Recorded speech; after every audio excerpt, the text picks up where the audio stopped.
second.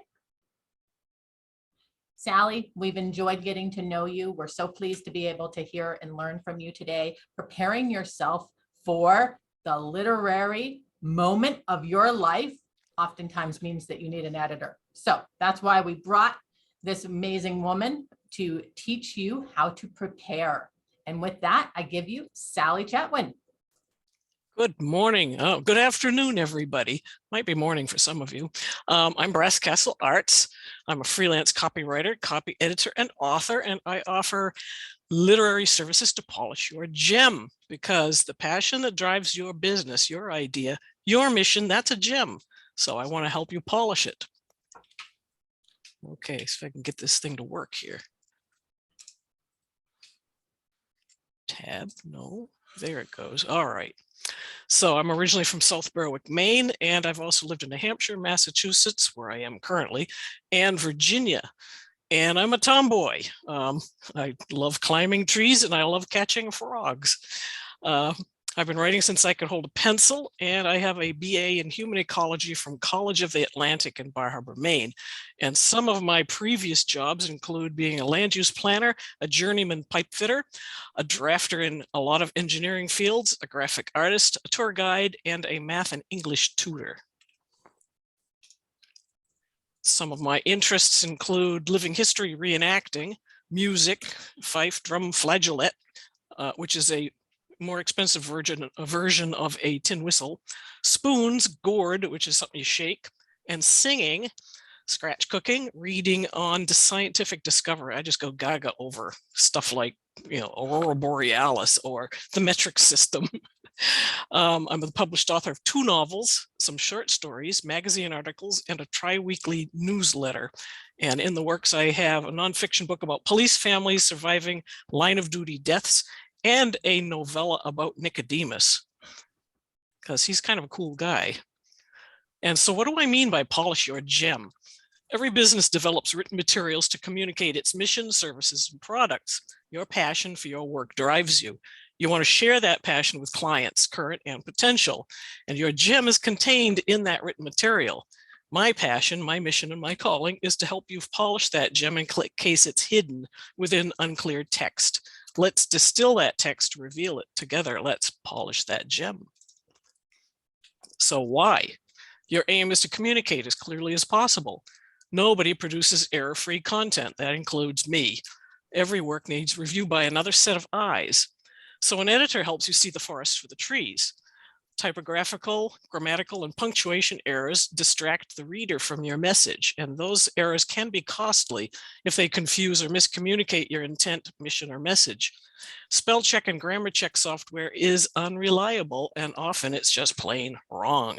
That's a hard thing for people to believe, but it's true. What and how? Don't be embarrassed if English is not your forte. You have a lot of company. You might not know the difference between a misplaced participle and a dangling participle, but that's why I'm here, so you can get on with the work in which you shine. Refine your material to transmit your message quickly and efficiently. You want an uncluttered website, you want a landing page, you want highlighted products and services front and center. You want to focus your material so that economy of language directs your readers to your feature more quickly. And you want to tune your literary radar to potential problems such as unintentionally inappropriate domain names. And we've got a few of those a little later.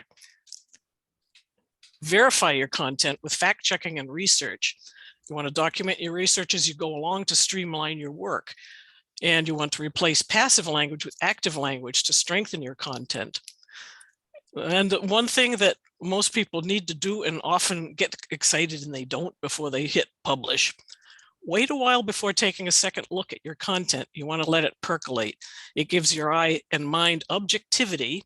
You'll find errors and gaps in the topic's thread, and the longer the piece is, the longer it should sit before you come back to it. The kinds of content that you can write or edit: blog posts, newsletters, website content, marketing copy for brochures and flyers, white papers, essays and articles for trade journals or magazines, resumes, press releases, scripts for guided tours, podcasts and videos, PowerPoint presentations, graphics and content, biographical and business profiles, research, books of fiction or nonfiction. Types of editing include substantive, sometimes called developmental. It's the big picture study. It examines the content and the organization as well as the writing itself. It removes redundant wording, clarifies confusing text, and rewrites where necessary. Copy editing checks the punctuation, grammar, capitalization, word choice, redundancy, repetitiveness. Well, it just goes on and on. It includes line editing, which focuses on content and flow of prose and on style rather than mechanics. More types of editing. Technical. That includes checking and verifying facts and references, accuracy, checks and verifies graphics, figures, listings, tables, and other non-text items, verifies the bibliography, verifies cross-references in the index and the appendices, processes and tracks all screenshots, answers all queries of a technical nature, and ensures that the work meets market and audience goals. And more types of editing. Proofreading. This compares the typeset copy, which is called the proof, against a correct original. And this is one of the last things you do. It's done before the finished manuscript actually goes to be published. It includes checking equations and formula. They may lose formatting when they're converted from one software program to another. And it's a quality check. You want to check for errors that crop up during typesetting and layout. Is the table of contents correct? Is the date correct? Are any words broken incorrectly? Do captions match illustrations? And are the graphics legible? For want of a comma, something as simple as a comma, either in the wrong place or missing, can have costly results. In one case, it cost a corporation millions of dollars. The delivery driver's overtime pay case against Oakhurst Dairy in Maine. The wording of the state law regarding employee exemptions from overtime pay was missing a serial or Oxford comma, which included the drivers in work activities not in their job descriptions, in this case, packing the product. In 2018, the court ruled that the dairy company had to settle with its 130 plus drivers for $5 million. In 2019, the state of Maine's legislature amended the law to include the comma. So here's more on that serial or Oxford comma. You can see the differences that the commas make in the meaning of this example. Among those interviewed were Merle Haggard's two ex-wives, Chris Christopherson and Robert Duvall. I don't think they were his ex-wives, but you insert that serial comma after Chris Christopherson and you end up with, among those interviewed were Merle Haggard's two ex-wives, Chris Christopherson and Robert Duvall. So we know there is a distinction between the two men and the two ex-wives. Here are some inadvertently dirty domain names. Our naughty minds gleefully latch onto the vulgar before our internal censors can wrest back control. And even things as seemingly simple as fonts or typefaces. This one is very hard to read. And this one is hard not to read.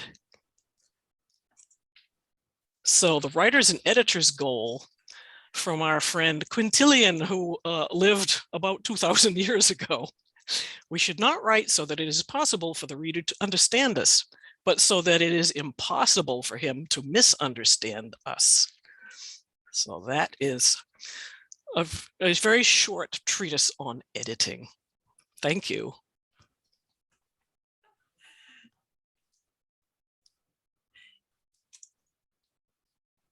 That was fun. Thanks for making us laugh. And I love how you bring together humor and dryness all at once.